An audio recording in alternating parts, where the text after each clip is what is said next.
This crisis is one of several reasons why Massachusetts could soon become the first state to undo its legal weed laws. A coalition recently submitted the required signatures to put the question on the 2026 ballot. That coalition relied on the advice and expertise of my next guest. Kevin Sabet is the founder of Smart Approaches to Marijuana Advocacy Group. He's also the author of the book, One Nation Under the Influence. Kevin, great to have you on the show. So when did this all start? When did you realize there was this appetite building in some places to make cannabis illegal again? Well, thanks for having me on, Elizabeth. Really big fan of yours, and your story is so valuable. And actually, the intro to this couldn't have been better. I knew that there was a problem. I served in the Obama administration, so I'm not coming at this from a sort of far right or really a partisan point of view. I served both Republicans and Democrats.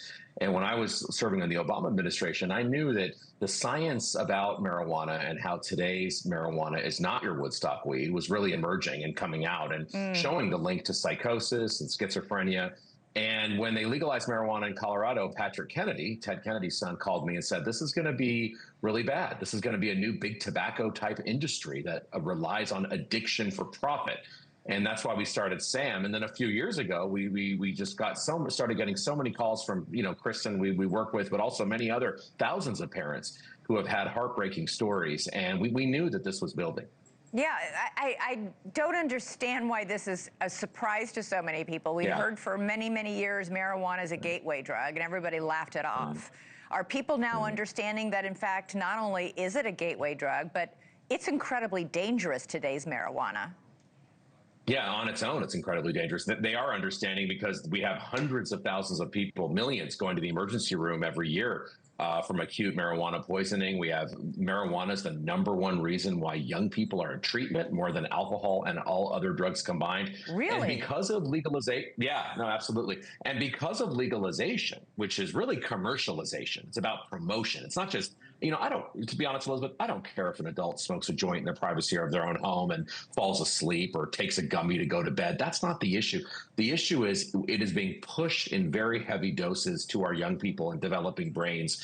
And that is what we need to stop. There's this whole, political and financial movement to do that. And so, so we're beginning to see this backlash in a lot of these states that have actually realized, hey, we tried it. It hasn't gotten rid of the underground market. It hasn't reduced youth use. It's increased use. And drug dealers are more than ever. We have more car crashes now. It hasn't done any of the promises. And they were supposed to at least fund education, fund, housing projects, healthcare with the revenue. The revenue's been a drop in the bucket, less than 0.1% in any state that's done it. So I think people are feeling it now. How much of it is also just people like, I don't know, myself, who I detest the smell of this stuff. It smells like a skunk. Right. And I really resent that 90% of the time that I'm walking around the city in which I live, that I have to breathe that in. I hate it.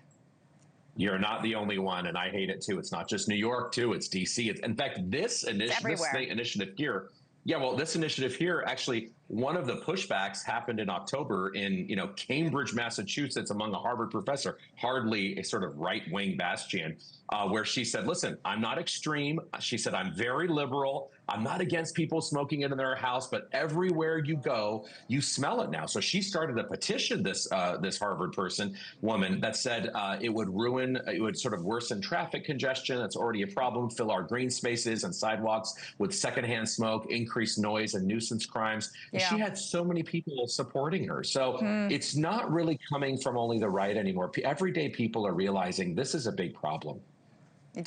Quick, 10 seconds. Do you think it's going to pass? I do. I think it will. But again, if it doesn't, it took 25 years for the legalizers to pass their stuff. So, this is the beginning, but I think there's a ton of momentum. It's going to be difficult to stop. Thank you for watching. Subscribe below and download our NewsNation app right now on your phone, and you will get fact-based, unbiased news for all Americans.